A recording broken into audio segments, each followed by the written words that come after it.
Hey everyone, this is SpecInfo and thank you so much for clicking on this video. In this video, I'm going to show you how you can install the Kali operating system and run in your virtual box. Okay, so I will just go to this kali.org official website of the Kali Linux and just click on this Get Kali option, and you will get many options, but we have to go with this virtual machine. Just click on it, and here you will get the two options. First is 64-bit architecture and another is for 32-bit architecture. My system is 64-bit architecture, so I will just go with this, and I will click on this download option. I have already downloaded it. Let me show you.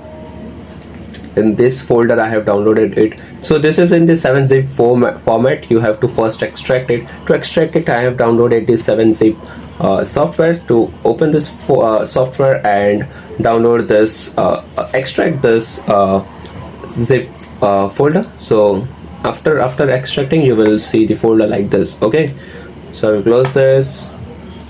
Now also you will need a virtual box to run the Kali operating system. So just go to the official website of VirtualBox, which is virtualbox.org, and just click on this download option. I will just I will give this all URLs in the description right here below, so don't worry. Okay, now we need to open the VirtualBox. So let's open the VirtualBox. I have already downloaded it. The process is simple. You just have to go with the default options. Now in this you have to go with this tool option and just click on this add. Okay, now we have installed the Kali Linux for the VirtualBox itself, so we don't need to do many manual tasks. We just have to run the Kali operating system. So just go in this folder where we have extracted the Kali machine, and here you will get one machine folder. Okay, just select on it and click on open.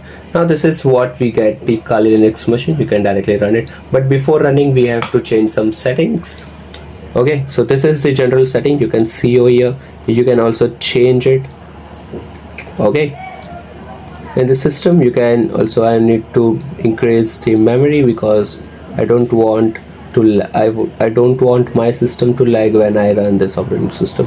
2 GB is recommended. It will also be running on 2 GB, no problem.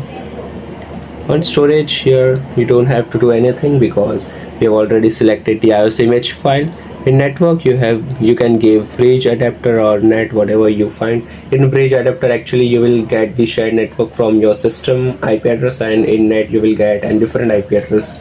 If you are not familiar with anything like this bridge and net, you can go with bridge either, or you can go with bridge or net, no problem. Okay, so now I will start the machine. This is the EF setting to start the machine.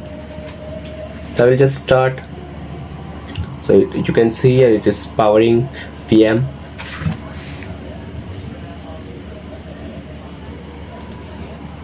Cool, this is exciting. So you will get this, and just click on next. You can just click or hit the enter button. Okay, if your mouse is not working. Okay, cool. So it has opened the Kali machine. Now the default password will be Kali, and Kali you can change this afterward if you want. If you also want tutorial on this, and comment me below. I will surely make one video for this. Okay, so this is the default username and default password, which is Kali, and boom, you have your Kali machine just in a minute. So that is great. If you find this video useful, then share with your friends, like this video, and subscribe my channel for similar videos. I make videos on security, information technology, hacks and tips. Thank you so much for watching. See you in the next video.